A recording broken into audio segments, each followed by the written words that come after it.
జై విజయ్ వస్తాను. రానా పక్కగా రానా సార్. ఇక్కడ నుంచోండి సార్, 1 సెకండ్ అందరూ. సార్ సార్ సార్ ఇక్కడ నుంచోండి సార్ అందరూ. ఇంకా మేడం మేడం మేడం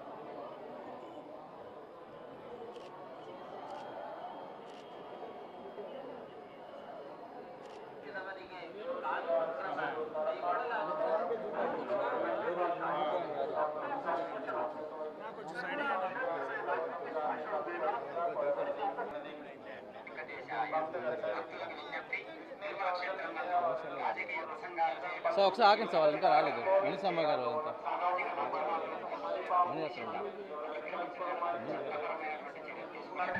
సార్ నడుచుకుంటూ సార్ అంటే కలిసి వచ్చాను సార్ అందరం.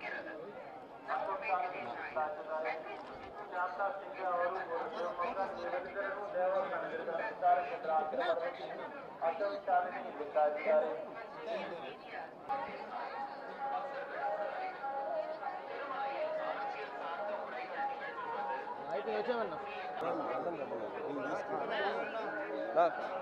మనిషి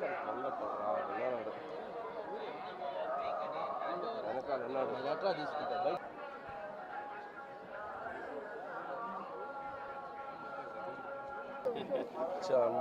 మేమందరం మా చిత్రం చెన్నై లవ్ స్టోరీ రిలీజ్ అవుతుందో స్వామివారి ఆశీస్సులు తీసుకోవాలని వచ్చి నిన్న ఇక్కడ ఫంక్షన్ జరుపుకుని మా ప్రమోషన్స్ అన్నిటినీ ఇక్కడ నుంచి స్టార్ట్ చేశాం.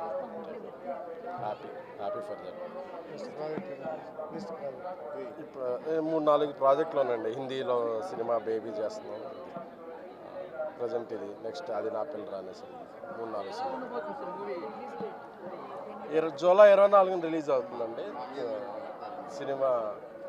మళ్ళీ బేబీని మించి ఉంటుందని గట్టి నమ్మకం. అందరికి నమస్కారం. వాళ్ళ పొద్దున నిజంగా చాలా మంచి దర్శనం అయింది. నిన్న తిరుపతిలో కింద ఒక మంచి ఈవెంట్ చేసుకొని మా సినిమాలో మూడో పాట రిలీజ్ చేసుకొని స్వామివారి ఆశీస్సులు తీసుకుందామని మేమంతా వచ్చాము. సో జూలై 24వ తేదీన మా సినిమా రిలీజ్ అవబోతుంది. సో మీ స్వామివారి బ్లెస్సింగ్స్తో పాటు మీ అందరి సపోర్ట్ కూడా మాకు చాలా ఇంపార్టెంట్. Thank you. అందరికీ నమస్కారం అండి. స్వామివారి దర్శనం చాలా బాగా జరిగింది. ఆ చెన్నై లవ్ స్టోరీ టీం మొత్తం నిన్న తిరుపతికి వచ్చాం మా సాంగ్ లాంచ్ చేయడానికి. అలాగే మా మూవీ రిలీజ్ డేట్ ఇక్కడి నుంచే అనౌన్స్ చేసాం. జూలై 24th మూవీ రిలీజ్ అవ్వబోతుంది. ఇదిగో ఇక్కడి నుంచే ప్రమోషన్స్ అంతా స్టార్ట్ చేద్దాం, స్వామివారి ఆశీస్సులు తీసుకుందామని వచ్చాం. దర్శనం చాలా బాగా జరిగింది. Thank you. ఉన్నాయన్న నెక్స్ట్ ఉన్నాయి, ఇది అయిపోయి. థ్యాంక్ యూ అన్న అందరికీ. Thank you. Om Namo Venkatesaya. Chennai love story అనే చిత్రంలో నేను అన్ని పాటలు రాయడం జరిగింది. ఈ చిత్రానికి సంబంధించిన జిగితార అన్న పాట స్వామివారి పాదాల చెంత నిన్న తిరుపతిలో విడుదల చేయడం జరిగింది. ఈరోజు తిరుమలకు వచ్చి చిత్రం విడుదల తేదీ జూలై 24ని స్వామివారి ఆశీస్సులతో ప్రకటించడం జరుగుతుంది. ఈ చెన్నై లవ్ స్టోరీ సినిమాకి పాటలకి కూడా తెలుగు ప్రజలందరి ఆదరాభిమానాలు స్వామివారి దయ వల్ల లభిస్తాయని మనస్ఫూర్తిగా కోరుకుంటున్నాను.